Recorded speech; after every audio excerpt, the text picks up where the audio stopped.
तिलकहरू सरवो अंगना में आई हो। स्वागत बाटे तो हार हो, स्वागत बाटे तो हार हो। धीरे धीरे बटुला चढ़ैया हमरा बबुआ के, हमर बबुआ हउए सुकवार हो।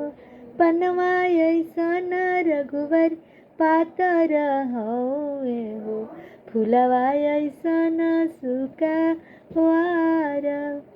बटुला के झानका लगी हमरा रघुवर के, मोर बबुआ जइहे कुम्ही लाई हो, मोर बबुआ जइहे कुम्ही लाई हो। धीरे धीरे गागरा चढ़ैया ये समाधि जी, मोर बबुआ हउए सुकवार हो। प्रात के झानका गेल हमरा बबुआ के, मोर बबुआ जइहे कुम्ही लाई जी, मोर लरला जइहे कुम्ही लाई।